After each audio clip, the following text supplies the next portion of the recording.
Hey dear, Zimzi here, and in case you're wondering about the background change, I am staying at my sister's house for a few days, so that's why there's no rainbow room, but I'm keeping the rainbow on the inside.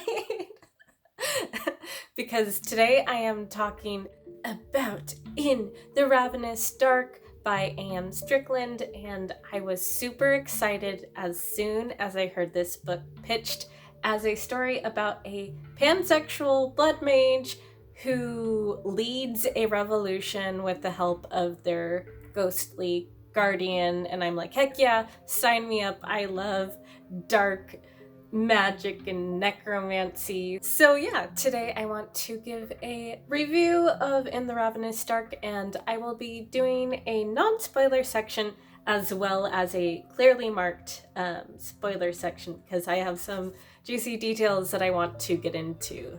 But first, let's recap a brief summary of the plot in case you never heard anything about this book before.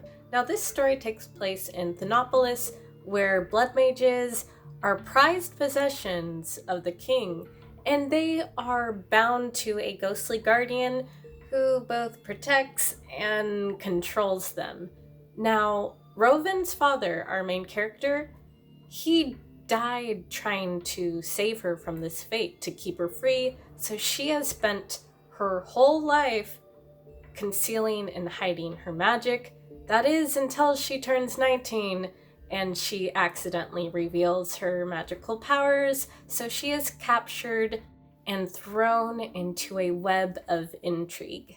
And I guess I'll first talk about what I really loved about this book, and I think probably the world and magic system. So the world takes place in this Greco-Roman inspired city, plus it has death and blood magic, and kind of, I have to say, the concept of kind of like almost Greco-Roman with necromancy reminds me of Chronicles of Riddick. I love that movie, even though it is so cheesy. It's like not quite B-rated, but it's cheesy sci-fi fantasy, and I love that. So I am down for, I've said it before, the Bone Zone, that concept. And in fact, the beginning almost reminded me a little bit of the Abortion trilogy, and it was so gripping, and I loved the world so much.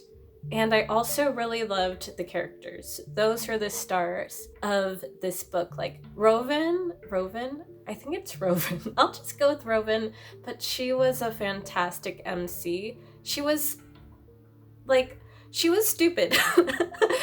She wasn't the brightest tool in the shed, but she meant well, and she was feisty and snarky and sassy and feisty, and I loved her. I adored her. Yeah, she kind of reminds me of Gideon from Gideon the Ninth, so if that is up your alley, I think you'd probably really adore and fall in love with Rovan as well.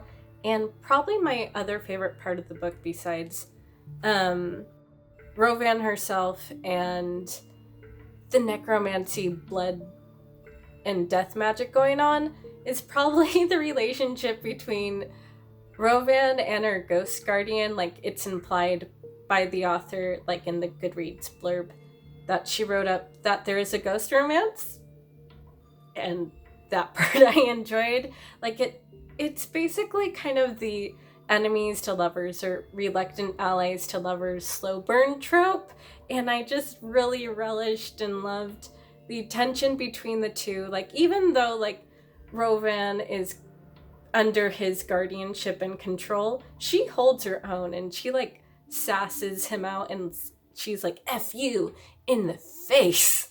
Only she used actual swear words, but I'm trying to keep this sanitized for YouTube because they don't like me to swear. Okay, I'll say fuck. She said fuck you in the face. And I was just cackling in parts from the dialogue. So that was great. That was fantastic. Okay, now I'm going to get into what I didn't like so much about the novel, and I'd say primarily my main criticism would be the pacing. And now moving forward, I am getting into the spoiler zone. So if you don't want to hear spoilers, pause now bookmark it and get back to it later. Okay. We good now? All right. Let's move into the spoiler zone. And I will say, I feel my main issues with the pacing would have been solved if this was actually split into 2 different books. So basically, we have a really gripping hook, amazing opening with Rovan watching her father die. Like, my heart was just beating, and well, it always beats, but it was racing during that scene. And then kind of once she's caught, it becomes balls and tutoring lessons and things that I'm not as interested in, and the political intrigue was kind of not so subtle. Like, people were just kind of divulging information up front that they probably should have been more secretive about, like trying to assassinate the king. Like, whoa there! You might want to vet that person out. And yeah, just the political intrigue was not too subtle in this book. It's no Game of Thrones in that department.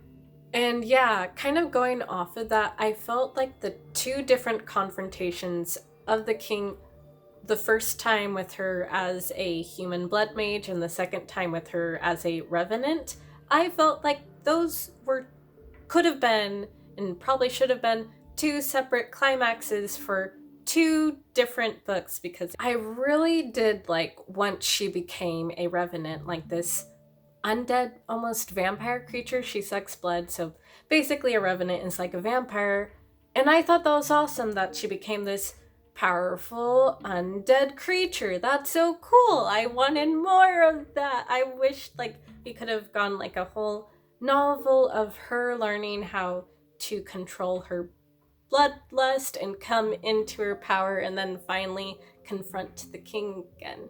But yeah, I felt like the ending was so rushed and so many things were happening at once that the character decisions kind of felt dizzying to me. Pacing issues aside, this is still a cool and fun dark fantasy with LGBT characters, so yeah, sign me up for that. And if you've read this yet, let me know what you thought about it down below in the comments. And if you have any other favorite like dark magic, blood magic, death magic recommendations, let me know down below in the comments, because I'm always looking for Bone Zone books. Did the sweater give it away? But anyways, if you made it this far in the video, thank you so much for listening to me, and I'll catch you on the flip side. See ya!